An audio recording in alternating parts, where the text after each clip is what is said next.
E hoje eu vou falar para vocês um pouquinho aqui sobre uma das etapas que eu considero a etapa mais importante do atendimento, que é a etapa da pesquisa. Então eu vou compartilhar minha tela aqui com vocês, que eu preparei uns slides aqui, e aí eu não vou ver vocês, então vocês só me avisem aí se vocês estão enxergando a minha tela. A gente dá o feedback aqui pelo som mesmo. Boa, Tranquilo. boa, Pedrão. Estamos vendo. Estão vendo? Então, show. Então tá aí, ó. Pesquisa, a etapa que contém ouro. Por que eu digo que é a etapa que contém ouro? Assim como o garimpeiro, tem até a foto ali, não é nem uma foto, isso aqui é um quadro, é uma pintura sobre tela de um garimpeiro, que para ele encontrar ouro, ele obviamente precisa garimpar, ele precisa procurar. E os corretores, nós como corretores, para prestar o melhor atendimento, para fazer a venda, a gente também precisa, entre aspas, garimpar o cliente, através da pesquisa. Então a gente precisa mapear os interesses, quais são os interesses dos clientes que a gente está atendendo, quais são os desejos, quais problemas aquele cliente quer resolver comprando o imóvel dele, quais as necessidades, qual que é o potencial de compra desse cliente, dores, que também entra ali um pouco na parte de problema, o que ele valoriza, o que ele não valoriza, o que ele enxerga como benefício, o que ele não enxerga como benefício, porque é importante saber o que ele enxerga como benefício, mas também é muito importante saber o que ele não enxerga, né? O que ele vê como, isso aqui para mim não serve. E tudo isso para que a gente consiga gerar empatia. Então, venda, ainda mais venda complexa, uma venda de valor muito agregado, como são as vendas de imóvel, a gente precisa gerar empatia. Né? O que é a empatia? É você se colocar no lugar do cliente e não só se colocar, mas tentar olhar com os olhos dele. Toda vez que ele faz lá uma objeção, entender por qual motivo ele está fazendo aquela objeção. Muitas vezes vai ser para barganhar preço, sim, mas na maioria das vezes vai ser porque ele tem dúvidas. Então, é a etapa que contém ouro, porque a gente vasculha, a gente garimpa para encontrar informações e utilizar essas informações para beneficiar o cliente, consequentemente, obviamente, fazer venda, que é o que interessa para a gente aqui. E por incrível que pareça, essa, apesar de ser uma das principais etapas durante todo o atendimento, é a etapa que ela é mais negligenciada pelos corretores.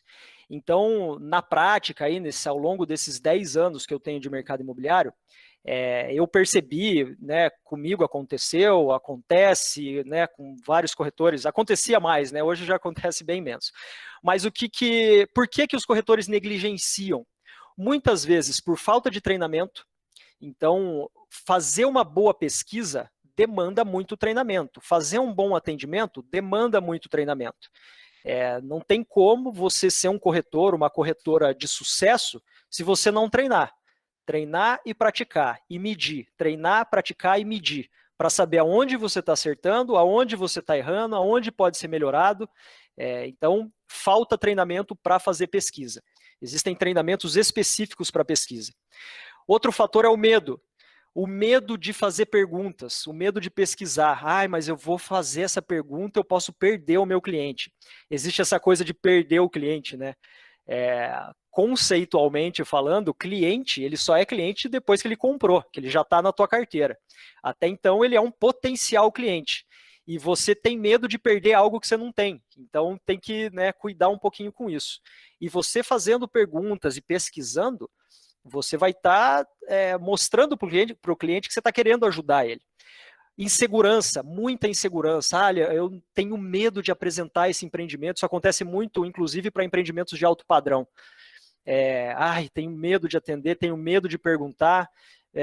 Mas o medo é uma insegurança porque não conhece, às vezes, muito bem o produto, não sabe fazer a pesquisa. Preconceitos, principalmente para empreendimentos de médio e alto padrão, que é o mercado onde eu atuo aqui, que é a GT Building, onde ela está posicionada, muitas vezes o corretor vai fazer o atendimento com o olho no bolso dele, não no bolso do cliente. Então tem que quebrar, tem que acabar com o preconceito, né? Tem que o pré-conceito. É sempre em cima do que o cliente falar, sempre olhando com os olhos do cliente. E ansiedade, né, pessoal? O corretor de imóvel Se tem uma palavra, eu acho que pode traduzir o corretor, é ansiedade, né? Porque a ansiedade nada mais é do que uma projeção do futuro, que pode acontecer ou não, e na grande maioria das vezes não acontece. Em mais de 90% das vezes, na verdade, não acontece. Então é aquela ansiedade de, eu vou atender o cliente, o que vai acontecer? Ou você está ansioso porque você quer vender, porque precisa pagar as contas. Então essa ansiedade, ela faz com que você fale e não consiga fazer a pesquisa de uma maneira tranquila, envolvendo o cliente e tentando realmente ajudar o cliente a tomar a decisão. E tem a diferença do amador para o profissional. Como tudo, né, como atleta e no nosso mercado de trabalho aqui e para corretor de imóvel, tem a diferença entre a postura e a maneira de trabalhar entre o amador e o profissional. Então, o amador, ele já começa falando. Ele fala, porque aqui esse empreendimento, 3/4, 2 vagas, área comum, e taca, e fala um monte.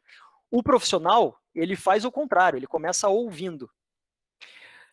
O amador, ele é ansioso e ele só fala do imóvel com discurso padrão. Então, independente do cliente que chegue para ser atendido, o discurso é o mesmo. Ele vai lá e estuda o empreendimento de cabo a rabo, memorial descritivo, sabe até a cor do fio.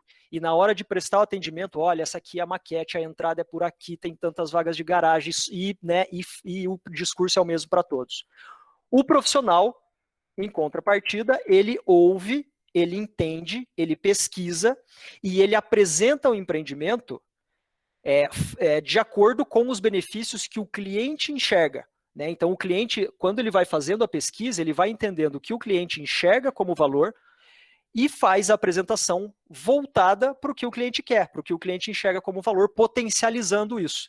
Então, o cara, sei lá, ele é aquele clássico, né? Você começa a falar da churrasqueira na sacada, porque é churrasqueira na sacada, e o cara, no final, depois de 2 horas, ele fala que ele não come carne, que ele é vegetariano. Então, você perdeu um tempão ali falando coisas que o cliente ele não quer escutar. E aí, eu faço uma provocação aqui para vocês que estão aqui assistindo. Para que você faça uma análise do seu último atendimento e responda para você mesmo. Quantos % do tempo, durante esse atendimento, do último atendimento, você falou e quantos % o cliente falou?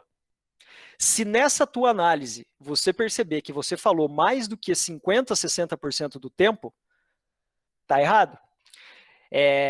Assim, não é que tá errado, né? A probabilidade de estar errada é alta. Agora, se o cliente falou mais, aí você está no caminho. Porque o ideal é que você faça as perguntas, faça a pesquisa e deixe o cliente falar.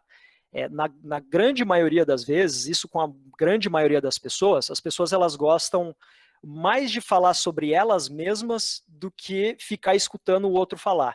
Então, quando ela fala do que ela gosta, o que ela entende como benefício, quais são os hobbies, e deixa ela falar, quando ela fala dela mesma, ela se entusiasma.